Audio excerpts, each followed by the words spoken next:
दोस्तों, आंवला classes YouTube channel पर आप सभी का स्वागत है।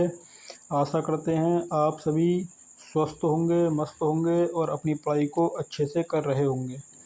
जैसा कि कल हमने आपको process control and industrial safety subject से संबंधित फर्स्ट क्लास कराई थी और हमने आपको उसमें बताया था कि हम प्रत्येक सब्जेक्ट से संबंधित 5 क्लासें कराएंगे।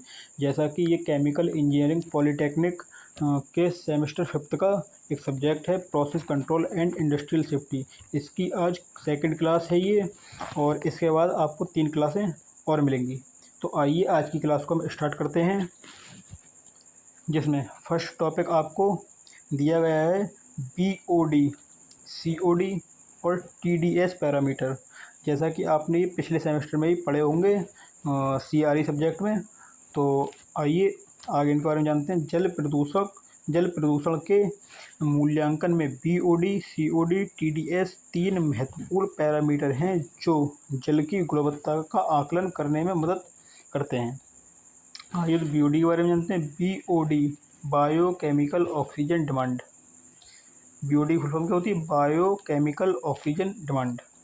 तो BOD जल में उपस्थित जैविक पदार्थों के अपघटन के लिए आवश्यक ऑक्सीजन की मात्रा को दर्शाता है। यह जल की गुणवत्ता का एक महत्वपूर्ण संकेत है जो जल में जैविक प्रदूषण के स्तर को दर्शाता है। ये 2 प्रकार के होते हैं। कौन? BOD। एक होता है उच्च BOD और एक होता है निम्न BOD। तो उच्च BOD क्या होता है? उच्च BOD जल में अधिक जैविक प्रदूषण को दर्शाता है जो जल जीवन के लिए हानिकारक हो सकता है। एक होता है निम्न BOD। निम्न BOD जल में कम जैविक प्रदूषण को दर्शाता है जो जल के लिए सुरक्षित हो सकता है। फिर पढ़ते हैं COD। COD की फुल फॉर्म क्या है? COD की फुल फॉर्म है केमिकल ऑक्सीजन डिमांड। COD की full form chemical oxygen demand.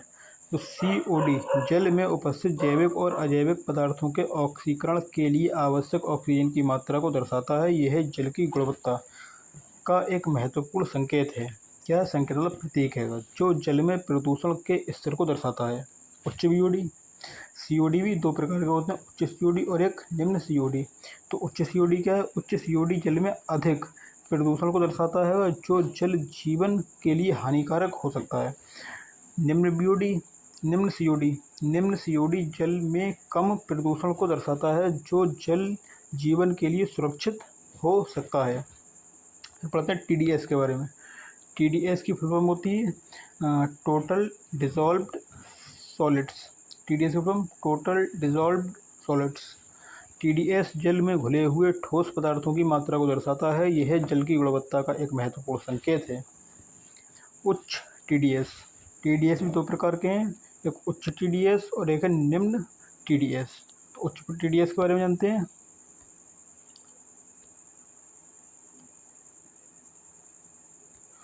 उच्च TDS जल में अधिक ठोस पदार्थों को दर्शाता है जो जल जीवन के लिए हानिकारक हो सकते हैं। निम्न TDS जल में कम ठोस पदार्थों को दर्शाता है।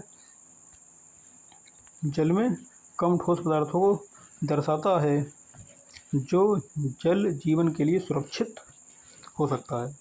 निष्कर्ष, इसका निष्कर्ष क्या निकलता है?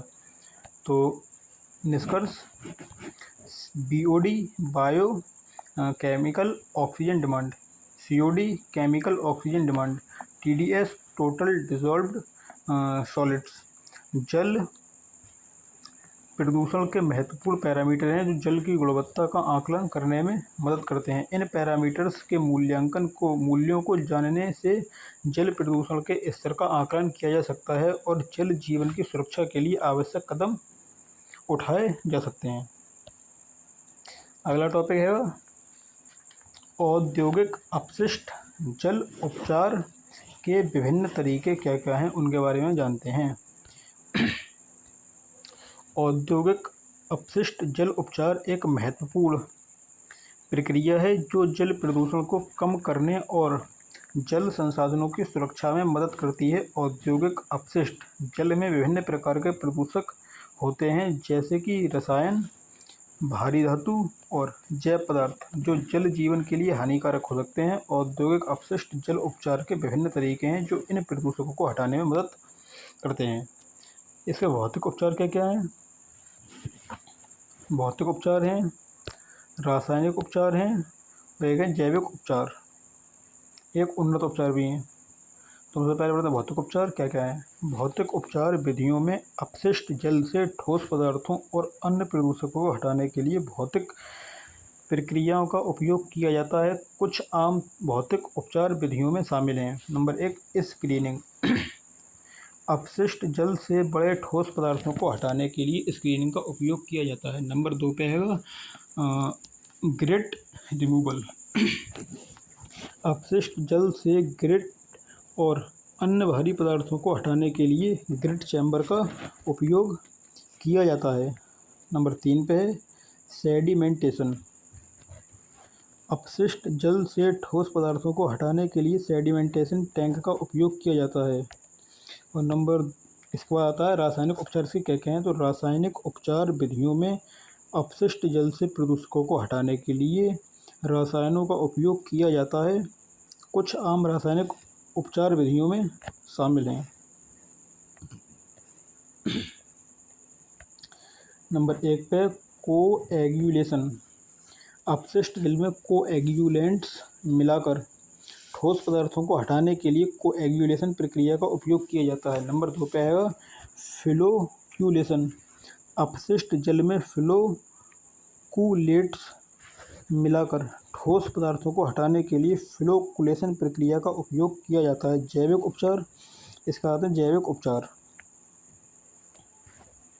जैविक उपचार विधियों में अपशिष्ट जल से जैविक पदार्थों को हटाने के लिए जीवाणुओं और अन्य जैविक प्रक्रियाओं का उपयोग किया जाता है। कुछ आम जैविक उपचार विधियों में शामिल हैं। Number 1, activated sludge. अपशिष्ट जल में जीवाणुओं को मिलाकर जैविक पदार्थों को हटाने के लिए एक्टिवेट्स स्लज प्रक्रिया का उपयोग किया जाता है। नंबर 2 पे है ट्रकलिंग फिल्टर। क्या ट्रकलिंग फिल्टर? अपशिष्ट जल को ट्रकलिंग फिल्टर में डालकर जैविक पदार्थों को हटाने के लिए ट्रकलिंग फिल्टर प्रक्रिया का उपयोग किया जाता है। इसका आता है उन्नत उपचार। उन्नत उपचार क्या क्या है? उन्नत उपचार विधियों में अपशिष्ट जल से विशिष्ट प्रदूषकों को हटाने के लिए विशेष प्रक्रियाओं का उपयोग किया जाता है। कुछ आम उन्नत उपचार विधियों में शामिल हैं। नंबर 1 पे मेम्ब्रेन फिल्ट्रेशन। नंबर 2 पे एडवांस्ड ऑक्सीकरण। नंबर 1, मेम्ब्रेन फिल्ट्रेशन क्या है? अपशिष्ट जल से विशिष्ट प्रदूषकों को हटाने के लिए मेम्ब्रेन फिल्ट्रेशन प्रक्रिया का उपयोग किया जाता है। नंबर 2 पे एडवांस ऑक्सीकरण। अपशिष्ट जल में एडवांस्ड ऑक्सीकरण प्रक्रियाओं का उपयोग करके जैविक पदार्थों को हटाने के लिए एडवांस ऑक्सीकरण प्रक्रिया का उपयोग किया जाता है। इसका निष्कर्ष क्या है? निष्कर्ष: औद्योगिक अपशिष्ट जल उपचार एक महत्वपूर्ण प्रक्रिया है जो जल प्रदूषण को कम करने और जल संसाधनों की सुरक्षा में मदद करती है। विभिन्न उपचार विधियों का उपयोग करके अपशिष्ट जल से प्रदूषकों को हटाया जा सकता है और जल जीवन की सुरक्षा की जा सकती है। अगला टॉपिक आता है आपका रेडियोधर्मी प्रदूषण।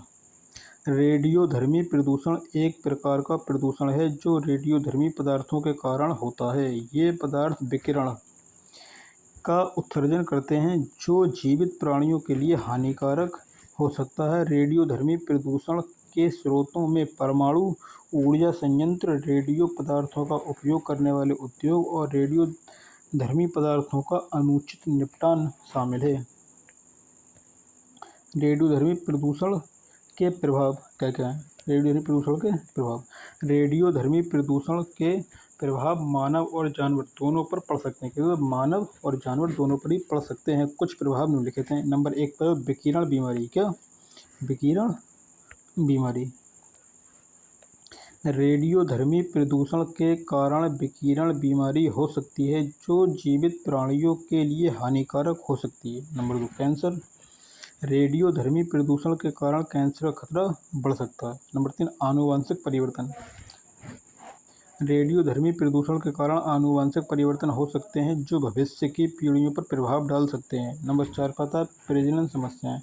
रेडियोधर्मी प्रदूषण के कारण प्रजनन समस्याएं हो सकती हैं और भ्रूण के विकास पर प्रभाव पड़ सकता है। कहते हैं मानव प्रभाव। मानव प्रभाव क्या क्या है? रेडियोधर्मी प्रदूषण के मानव पर कई प्रभाव पड़ सकते हैं, जिनमें से कुछ निम्नलिखित हैं। नंबर 1, विकिरण के संपर्क में आने से त्वचा समस्याएं। त्वचा की समस्याएं रेडियोधर्मी प्रदूषण के कारण त्वचा की समस्याएं हो सकती हैं। विकिरण के संपर्क में आने से आँखों की समस्याएं। रेडियोधर्मी प्रदूषण के कारण आँखों की समस्याएं उत्पन्न हो सकती हैं। नंबर 3 पे है विकिरण के संपर्क में आने से कैंसर। रेडियोधर्मी प्रदूषण के कारण कैंसर का खतरा बढ़ सकता है। जानवरों पर प्रभाव। इसके जानवरों पर क्या प्रभाव पड़ते हैं उसके बारे में जानते हैं।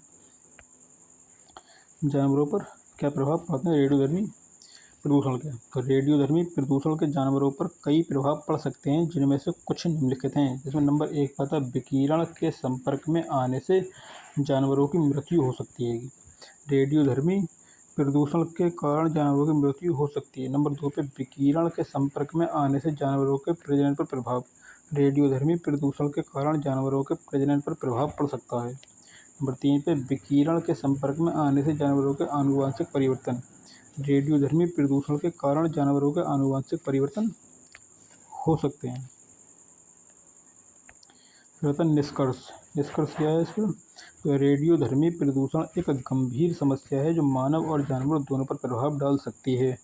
प्रभावों को कम करने के लिए हमें रेडियोधर्मी पदार्थों का सुरक्षित तरीके से उपयोग करना चाहिए और उनके अनुचित निपटान को रोकना चाहिए। मतलब जो अनुचित तरीके से निपटान किया जाता है उसे रोकना चाहिए, मतलब उचित तरीके से निपटान होना चाहिए। तो आज की क्लास में इतना ही, और इससे आगे का अगली क्लास में करेंगे, जो PCIS का पार्ट 3 होगा। जैसा कि मैंने आपको बताया कि प्रत्येक सब्जेक्ट की 5 क्लासें आपको कराऊंगा। आज इसका पार्ट 2 था और 3 क्लासें इसके बाद और होंगी। आपसे यही अनुरोध है कि आप इन 5 क्लासों को ज़रूर लें और इनमें जो भी सिलेबस आपको कराया है, जो भी महत्वपूर्ण टॉपिक आपको बताया जा रहा है, इन टॉपिकों को ज़रूर करें। और यदि आप केवल इतना ही कर लेते हैं, अगर आपके पास टाइम नहीं है, आप इतना भी पढ़ लेते हैं, तो आपके 30 से 35 नंबर आराम से आ जाएंगे। आपकी कोई बैक वगैरह नहीं लगेगी और अच्छी परसेंट से आप पास हो जाएंगे।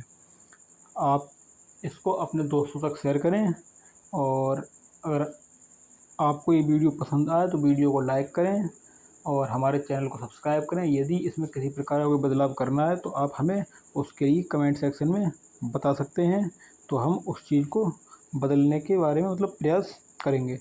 तो वीडियो देखने के लिए आप सभी का धन्यवाद। जय हिंद दोस्तों, और मिलते हैं अगले